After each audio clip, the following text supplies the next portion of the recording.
राखल रही जान दीही कोर्ट में बयान सगरो चलेला चालान बबुआन राजा के सगरो चलेला चालान बबुआन राजा के बबुआन राजा के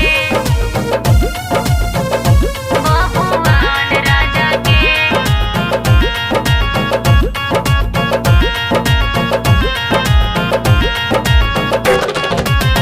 सोनू जी हमार नहीं चले ले अकेले 5-10 लोग उनका पाछा रहेले